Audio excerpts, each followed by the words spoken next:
Assalamualaikum warahmatullahi wabarakatuh. Perkenalkan, nama saya Cafi Satria Alam Caniago dengan NIM 119022. Pada video kali ini, saya akan menjelaskan apa itu definisi hukum perikatan menurut para ahli. Yang pertama dari Sudikno Mertokusumo, perikatan adalah hubungan hukum antara dua pihak yang menimbulkan hak dan kewajiban atas suatu prestasi. Yang kedua menurut Hoffman, perikatan adalah suatu hubungan hukum antara sejumlah subjek hukum yang menyebabkan seorang atau beberapa orang darinya mengikatkan dirinya untuk bersikap menurut cara-cara tertentu terhadap pihak lain yang berhak atas sikap yang demikian.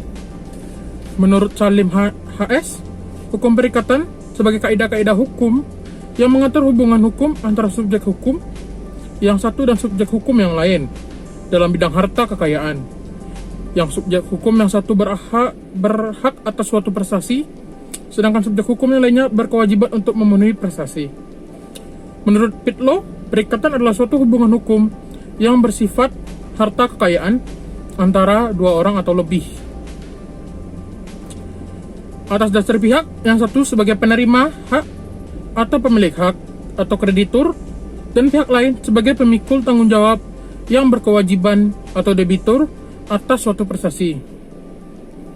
Dalam KUH Perdata BW Buku 3, perikatan adalah suatu hubungan hukum antara dua orang yang memberi hak pada yang satu menuntut barang sesuatu dari yang lainnya, sedangkan orang lainnya ini diwajibkan memenuhi tuntutan itu.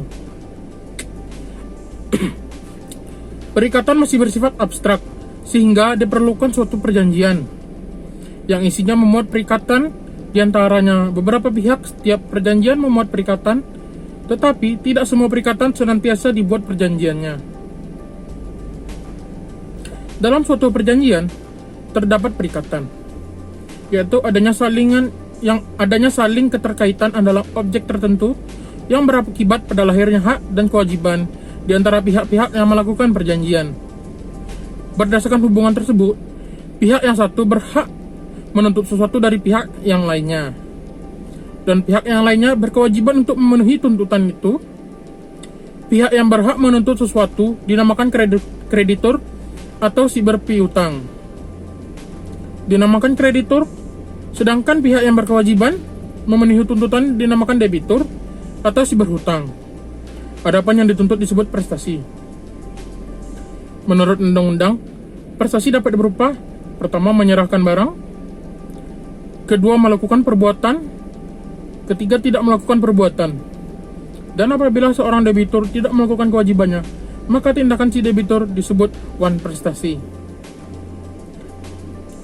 Rumusannya, dasar hukum perikatan diatur dalam buku 3 KUH Perdata dan diklasifikasikan menjadi dua macam, yaitu umum, yaitu pada bab 1, 2, dan 4, dan khusus, yaitu bab 3, 5, 6, 7, dan 8. Sumber-sumber perikatan pada dasarnya dibagi menjadi dua macam, yaitu menurut pasal 1233 KUH Perdata. Yang pertama bersumber dari perjanjian atau obligation ex contract to. Yang B bersumber pada undang-undang atau obligation ex lege. Berdasarkan fakta hukumnya, yang pertama putusan hakim. Putusan hakim adalah putusan yang sudah mempunyai kekuatan hukum tetap atau viter legi legis D. Yang kedua moral. Perikatan moral termasuk dalam perikatan alamiah.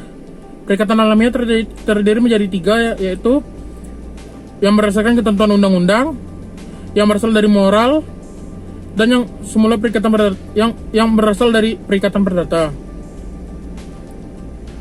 Kalau perdata terdapat perikatannya dinamakan naturlich verbintenis. Perikatan yang didolongkan dalam perikatan ini yaitu utang-utang yang terjadi karena perjudian, pembayaran bunga dalam hal pinjaman mata uang yang semata-mata diperjanjikan, dan sisa utang seorang pilot setelah dilakukan pembayaran menurut perdamaian akor. Oke, mungkin untuk video kali ini hanya itu saja. Mohon maaf jika ada kata-kata yang salah, semoga dimaafkan. Wabillahi taufiq wal hidayah. Assalamualaikum warahmatullahi wabarakatuh. Terima kasih. Selamat siang.